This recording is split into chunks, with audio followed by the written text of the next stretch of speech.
Hello and welcome to the show. Today, I have a fabulous guest by the name of AJ Aquia Johnson. She's a powerhouse actress, transformational coach, and wellness advocate who has graced our screens in iconic roles while inspiring countless lives. From Hollywood to healing, she brings depth, passion, and purpose to everything she does.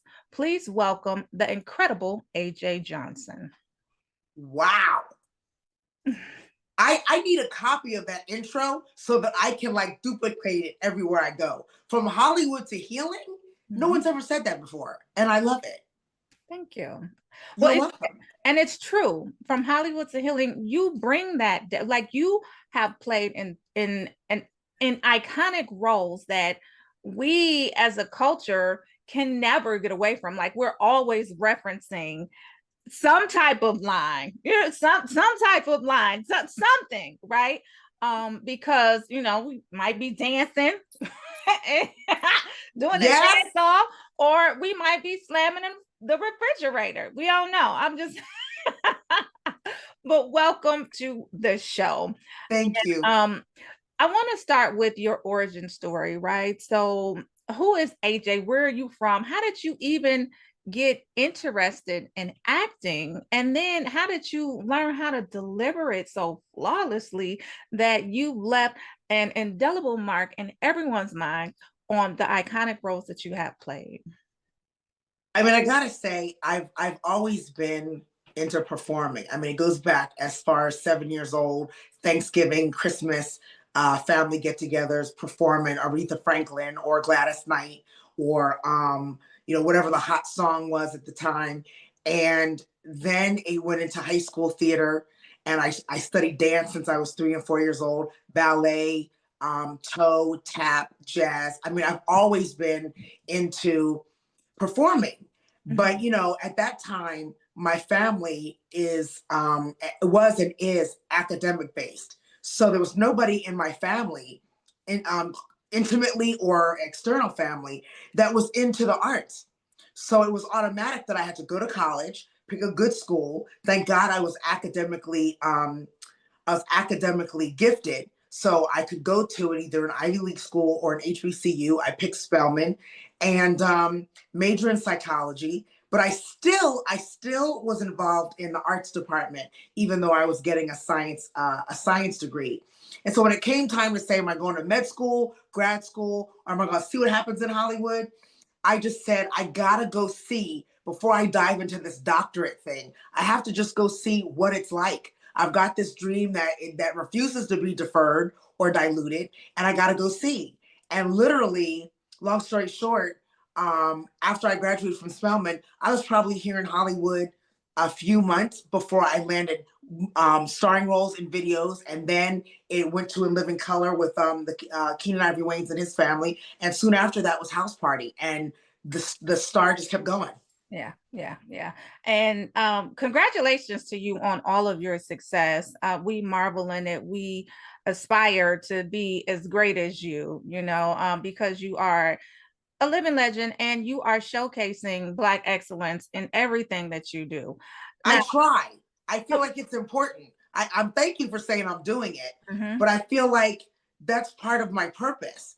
It's yeah. like, I've been blessed with, like I said, the education, the life of travel. Between Spelman and Pledge and Delta Sigma Theta Sorority Incorporated at Spelman, the love and passion for sisterhood.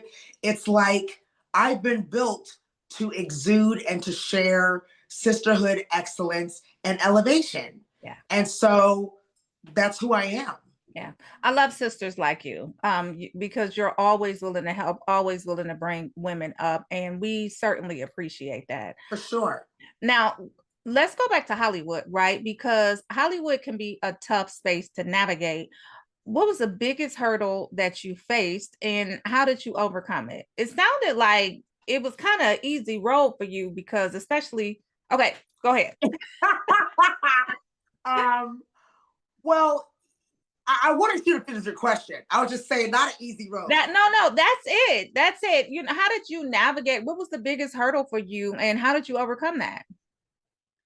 I would say the biggest hurdle is it still is, to be honest, is to not um self-sabotage, is Mm, to not self-criticize, mm, and to know your value, to know mm, my value, um to know that I have a purpose, and God's given me this amazing platform to share who I am, whose I am, and what life is about in front of the screen and behind the screen.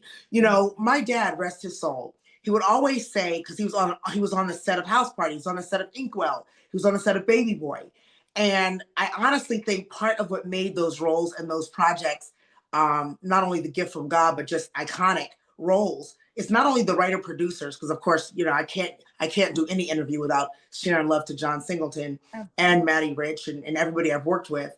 But all of it came together. And my dad always said, make sure you identify why you. Why are mm, you in this role? What is it you want your message to be? And even though a lot of these roles were not connected to me personally, I knew that I was speaking to an Inkwell, the woman who had been cheated on, in House Party, the brown skinned girl in high school who was popular um, outside of what people thought she should be, the girl from the projects, right? mhm, And then Baby Boy, you know, the mom who was growing up at the same time with her son, not having a lot of answers. It was like I knew that I could bring a level of love and honesty and vulnerability if I allowed myself to, if I didn't get in my own way. And I mhm. really believe, Portia, that's what has made the difference in those roles, is that everybody who can connect with those women also connect with the accessibility and the vulnerability of her Mhm. heart and soul, Yeah, yeah. And that was right? a great, yes, absolutely. And that was a great piece of advice from your dad. And I'm sure it Math. has carried you, yes, absolutely, carried you through. Now, faith and family always play a huge role, especially in women's lives. But how have these pillars of faith and family influenced your journey as an actress and a transformational coach? Um, you know, I've been far away from my family for a long time. My Mm, family's mostly Atlanta and New Jersey. I've lived most of my adult life in California. And now that I'm back and forth between California and Africa, Ghana and Senegal specifically, I don't see my family a lot, but we're okay. connected for sure on social media and the group chats.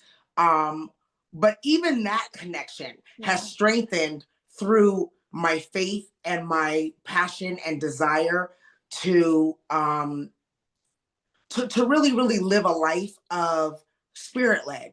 Hmm. You know, I know it sounds a little kind of like, well, what is spirit led? But I live every day guided by what God tells me I'm supposed to be working on in my life. I Hmm. live every day guided by what virtues does God want me to practice to be a better person. I, even in my life coaching, I'm really surprised to find so many people who don't even necessarily know what a virtue is. And when we Google it together, in my counseling sessions, and we find out and discover and uncover together that virtues are those words that describe your elevated character, Hmm. um, thoughtfulness, generosity, patience, Hmm. kindness, all those words that represent the good and better you. Hmm. If I live every day trying to perfect that, I can't go wrong, and I can only do it through faith. Because you Yeah. know, I'm the girl. Listen, I'm the girl who used to you flip me a bird on the freeway. I'm gonna cancel my whole day and chase you down because I didn't deserve that. What made you comfortable thinking you could do that to me? Right. Now I don't chase you down anymore. I just say, you know what? That person's having a bad day. I'm not gonna let it mess with my day. I'm gonna pray for them and let it go. When Yes. I tell you that's faith and spirit growth in me, girl, can I Yeah. tell you? Mhm. Yeah. It's definitely faith and it's definitely growth. So thank you for sharing that because some people needed to hear that because they still at that point in their life where they trying to cancel their whole day. Listen, chase the person down, Mhm. follow them, scare them. If I get a chance to get them to roll the window down, tell them you better be careful with that kind of behavior because you ended up with somebody nice who's only chasing you down and tell you about yourself. That Exactly. ends up in road rage and a lot more dangerous behavior. So be Absolutely. careful when you do something wrong and you want to flip the person off. Be careful with that. Be careful. Right. Yeah, So yeah, so on a lighter note, you have a new film coming out, or it's actually out it's already. out. Yeah. Fighting to Be Me, the Dwen Curry Story on BET Plus. Your role as Cynthia Curry was so emotional, vulnerable, raw to me, and very complex, right? So, what drew you to this project, and how did you prepare for such an intense role? First of all, I gotta say, the only way as an actress any of us know if our intentions are met is to hear people's description of the character once you see it. And so I love that, Portia, you're saying complex, because to me, that's the first word I describe Mama Sin by. Mm-hmm. Complex, um, colorful, Mm-hmm. free, but at the same time, still learning, not afraid to admit mistakes and to move forward. She feels what she feels, and it is what it is, and you can deal with it or not. Number one, I know Mama Sin and Dwen in real life. Mm. Dwen was one of my first stylists when I first got to LA. So So I you met Mama know, Sin. I've no. known, yes, I've Okay. yes, I've known Mama Sin and Dwen for years, Mm-hmm. but not so intimately that I could do this story. Mm-hmm. Dwen is the one, and I gotta give her credit. Dwen is the one who said, AJ, there's nobody else for this role. Not Mm. only because you know her, but because you know how to bring the hard and the soft, the Mm-hmm. vulnerability and the love and the complexity. He was like, you have to do this role. And when I read the script, I got to be honest, I got a little nervous because I was like, how am I going to do this? Because knowing her is like, I don't know where to go with her. Mm-hmm. Mm-hmm. But I did, I was so honored that both of them said, you have to do this. You have to do this role. That I dug deep and interviewed Mama Sin. I interviewed a lot of other mothers of gay and transgender children. Um, again, I interviewed moms of transgender in Detroit because that's where the story starts. In Mm-hmm. Oakland, I just really did my research, and I got to be honest. The one thing that I found evident in every mother was that they were led by fear. And Mm. it was fear of wanting their child to be safe. Mm. And that life is not necessarily a life where safety is guaranteed.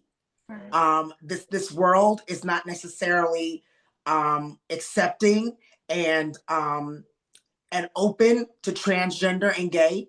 And the mothers had to be a support, regardless of their fear, regardless of their desire for safety, but just from a place of unconditional love. And I thought, I don't feel like we've ever really seen that. We haven't really seen that mother of a gay and transgender portrayed this way. And I Mm. was like, you know what? If the wind feels like I'm the one for it, let's go. Let's go. So I watched the film, incredible film, very emotionally charged, right? And so there were a lot of vulnerable scenes that I found myself as a mother asking, could I do that? Right? Could I say that? In that moment, what am I doing to protect my child? Right. So for you, as the actress playing her mother, apologies, for you as the actress playing her mother, what's the most challenging scene that you had to shoot, and how did you push through that? I got to tell you, the challenge in shooting wasn't even necessarily the emotion, the roller coasters of emotion, the hard, the soft, as they say. Once I pinpointed in each scene what the intention was, this Mm-hmm. intention is to hit all of the roller coaster levels, and this is where it has to happen. Mm-hmm. As an actress, that part's not really hard for me. Once I've done the research, once I make the decisions, the doing gets easy.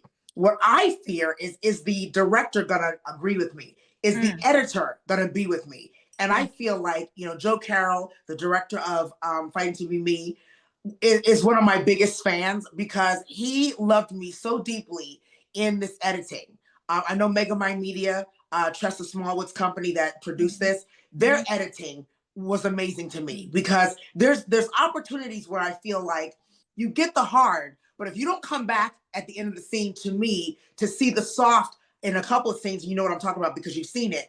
In a Mm-hmm. couple of scenes, the camera comes back to me after Dwayne walks away or after Dwayne says his last final line, the camera comes back to me. That's a lot of where the emotion is. That's a Mm-hmm. lot of where the vulnerability is. And if the camera, if the editor doesn't come back to me, you don't see it.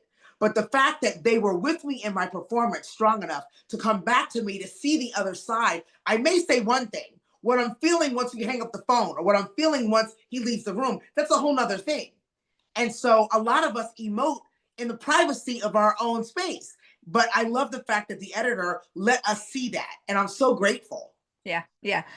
You could teach a master class, right? And so I'm with you every step of the way, and I'm visualizing what you're saying. So thank you, because this I'm trying so hard. You already know because you've seen it. I'm yeah, trying so hard not to give so much away I know, for right? the people who haven't seen it.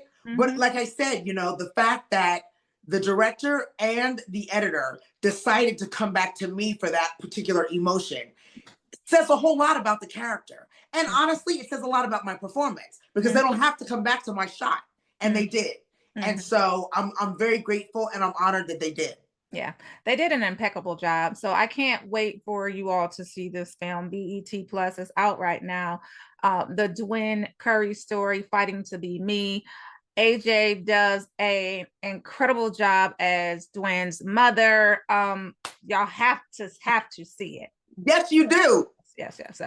What's one thing that you want audiences to take away from this film? Oh my goodness. One of the things that led me through my whole performance, and that is no matter what choices someone makes, even if you disagree with someone's choice, love does not judge gender. Love does not judge choices. Love is support. And as complex and as complicated as lives can be, so is love. Yeah. And so we can't be afraid to be complex in how we love, to be colorful in how we love, to be complicated in how we love, as long as we let love lead instead of fear. Oh, did you hear that? I did. Let love lead instead of fear. Wow. Word. Yeah, that's it. Whew. Okay, so speaking of master classes, add that one to your master class, right? Take a note for me, Portia, so I remember that one. Because God downloaded that. I do downloads on Instagram. Right. God just downloaded that into me because I gotta tell you, it's exactly what led me in every scene. Every scene, I would say to myself, and I would say to Joe, I would say, this is what, no matter what the words are, no matter what angles you shoot, no matter what the emotions are, my main desire and intention is to lead with love and not fear. Even if you watch me releasing the fear as I grab onto the love in the scene. Remember, I said a lot of this I'm discovering in the moment and having to portray that. As long as you see I'm trying to love, even through our differences, even through our different beliefs, even through our different choices. If you see me trying to love, I win the scene. Yeah. There was one scene in particular that I remember that exuded so much love. And I don't want to give it away, but there was a phone call that Dwen made to you. Yes. And it was just so vulnerable, emotional, affirming. Like it was just, and I'm not giving it away, but you guys will know once you see the film which phone call and which scene that is. And I was just like, bravo, like of course. So you know what? Go ahead. No, that's it. But it was just of course. Well, you know what? Here's the thing. In that scene, and I love that you love that scene because honestly, you asked me earlier, were there any difficult or challenging scenes? That scene was actually not as simple as it plays in the film because it's such a small scene, but it has to have so much emotion and dialogue in it. And it's a phone call. Yeah. So we don't have eye contact. Right. We don't have body language. It's a phone call that's so important, right? And so for me, I felt like there's a couple of things I wanted to make sure happen in that scene. Acceptance, support, and not in a way that was over dramatic. Yeah. But in a way that she knew, here we go, right? In a way that she knew. And at that point we can say he, because there wasn't a trans thing. Right. There was a gay male there. Right. And that's one of the things I love about the film. It takes us through the journey of Dwen being gay and then trans. Right. And so I felt like at that point, in my son being gay, I wanted him to know, which, again, I'm not going to give it away. I Right. wanted him to know through my emotional portrayal, even though I may not agree with everything you're doing or saying, it doesn't mean I don't love you. It doesn't mean that I haven't loved you. Right. We can disagree and still love. We can fight and still love. We can, we can completely feel like we are not connected, but there's still love. Yeah. And that's where love gets complicated, right? Mm-hmm. And so I felt like that's what I wanted to come across. And how do I do that? Yeah. And the fact that you love that scene and you're saying that scene was filled with so much love, I did my job. And I'm so excited you feel that way. Yeah, you did an impeccable job. I was just like, yeah, yes, I love that. and yes, without giving away. Yes. Right. And when you watch the film, you guys, you'll know exactly what we're talking about. So you have to hurry up and see it. Yeah, you have to hurry up and see it. So representation is more important than ever, right?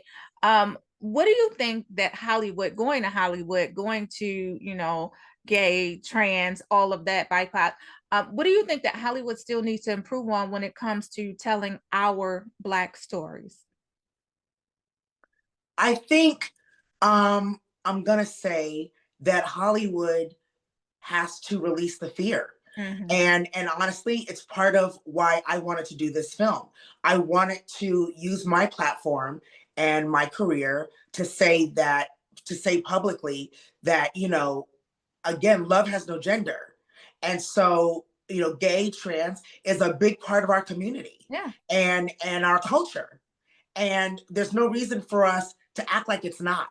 And I think it's very important that even for Megamind and Tressa and Dwen to be courageous enough, and Delise, of course, to be courageous enough to go ahead and tell this story, because I think it's going to open up a lot of conversation for families. I think it's going to open up a lot of mothers to release their fear. And even though it's a complex life that they're all living, it's still okay to live in and lead with love. Yeah. And I think that Hollywood has to embrace all of that and just know that, there's stories that we've told before, and now we have to catch up with our culture and our family life and our community and tell the stories that are real. Yeah. Tell the stories that are real. Yeah. So going back to master classes, I don't want to skip this question because I think it's important, and I think you have so much to give to it with such extensive experience that you have, great iconic roles. What are some key acting lessons and tips that you would give to aspiring actors? Oh my goodness. It's interesting. I did a master class in Ghana. Oh, Um, wonderful. and it was interesting because really what it did, it actually taught me, and I did it for Ghana Tourism Authority back in 2019. Okay. And what it taught me, honestly, was how different our stories are as African descent, African American, and Africans on the continent. Our lives are so different that our perceptions of life is different, which means our storytelling is different. And it just gave me a whole different level of bridging that I want to do. But I love that you're saying to do a masterclass, because I think it would actually be really awesome. Yeah. But to answer your question, I would say to actors, you have to be honest. You have to be honest and not be afraid to do the self-work, to let your honest place shine through the scenes and the words. I recently heard Cynthia Erivo say that. And I actually commented, it was on Instagram somewhere in an interview, and I commented saying that an actress is not someone who imitates and and and and tries to be something that she's not. An actress is someone who takes her her life, what she's learned and what she's still learning, to apply to this person and bring the audience along on the journey. And so to me, in order to do that journey, you have to be honest with yourself and not be afraid for the camera to see the process. A lot of us feel like we get a script, we get a scene, we have to learn the scene, we have to make decisions about the scene, decide how we feel, and then imitate it, on camera. Right. And I don't feel like that's what acting is. I feel like what we have to do is, yes, get the scene, yes, learn the words, but what's the message you want to convey? And how do you do that through your own life experiences, through your own life's journey currently. And how do you do that in such a vulnerable way, letting the camera capture it so the audience goes on the journey with you? You follow that? I do. And I want to take your master class when you offer it. So I love it. I love it. So maybe, Portia, maybe we're going to have to create something together. let's create it together. I Let's love that. do it. I love I it. love that. So as we're ramping this interview down, beyond acting, you are also passionate about transformation and healing. How do you use your platform to inspire and uplift others? I gotta say that, my desire as a person, as a woman, to live my best life comes from my desire to be global. It comes from my desire to connect with other cultures, other communities. And so what you're watching, whether it's social media or even in my work, is opening myself and my soul up to what does global mean? Yeah. And so for me, it means I speak fluent French. It means to put myself in environments when I can do that. It means to open up my friendship circle. Yeah. Here in LA, I've got friends of all kind of cultures: Italy, Jerusalem, different continents in Africa, as well as America, and that's teaching me food, music, fashion. It's just and don't I get to use that in my overall career? Absolutely. So I just think that me being that kind of person, it's my duty and my divine assignment to help others transform into who their freedom is. And a lot of us have a lot of trauma from family. Yeah. We have a lot of trauma from relationships. Mm-hmm. And I just want to help people understand that our trauma is not our destiny. Yeah. And so how do we heal from the trauma and move forward? We don't necessarily have to forget the trauma, but we can heal from it and become a better person because of it. And I just feel like God's given me the assignment with my education and with my self experiences. God has given me the experiences to help people transform. Bravo. Kudos to you. How do I sign up for a real class? Like, how do I sign up for a real session? You look, there's a link in my bio at the Wonderful. AJ Zone. My Instagram is at the AJ Zone. Go to the AJZone.com, the website, and there's sessions for sale there. And I'm gonna tell you, I make them really inexpensive because my soul says that healing is not supposed to be something that breaks your bank. Right. And so we do one-on-one sessions. For a 30-minute call is $30. A 30-minute virtual session, just like you and I are talking here, it's only $100. Yeah. And so, I shape my life, as big as it is, and I'm grateful. I shape my life around making time to help people as inexpensively as I can.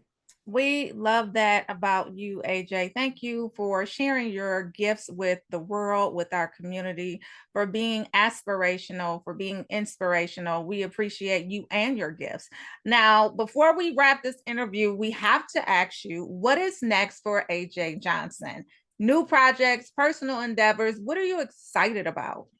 I'm excited about a lot of things. I'm excited about upcoming retreats. A lot of people with the state of America have been bombarding me about, get me out of America, introduce me to other countries. And I'm so excited that we're adding. I usually do a New Year, New You retreat in December based in Ghana. But we're now launching another retreat in the end of July, early August timeframe of 2025. So I'm excited we're going to go to Senegal and Ghana this year before we go back to Ghana in December. I'm excited myself to explore two new countries in Africa. I'd like it to be Tanzania and Rwanda. Oh, yes. Right. We'll see what it is. We'll see where, but I'm excited about that. On camera, I've got a project coming I can't talk too much about, but you'll know about that soon. We'll have to come back for that too. Yeah. I've got clients, the life coaching clients. I love that I'm able to do everything I love. Yeah. And that's the biggest thing. My biggest project is that I'm busy doing everything I love. And that's what I want everybody to do. Discover what you love. Don't stop talking yourself out of it. Know that you can be the and not the or. I'm a life coach and an actress and a philanthropist, and I produce. Nobody's going to tell me I have to be an actress or a philanthropist or an actress or a life coach. You can't put me in that box. And that's how I want to end this interview. Don't let anybody put you in the box of or. You can be an and.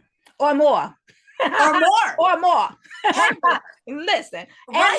And more. AJ, we know that your website is the AJ Zone. How do we follow you on social media to keep up to date with all of the amazing things that you're doing? On Thread, on Instagram, it's at the AJ Zone. On Facebook, it's the AJ Zone. And again, the AJZone.com is the home for all of it. And so, you know, I actually, everybody says, oh, celebrities don't respond. I listen, my team is like, please get off of Instagram because I respond so much. So Yeah. I feel like, you know, interaction is what the social media platform was built for. And so I love it. I love it. Yeah, So absolutely. yeah, holler at me. Holler at me. Absolutely. Holler at her. AJ, it's been an absolute pleasure. It's been an Portia. absolute pleasure. Your passion, wisdom, and authenticity are truly inspiring. Thank you for sharing your journey with us. We greatly appreciate you. This conversation was everything. Thank you. Until next time, keep shining and keep transforming lives. We love you. Love you too.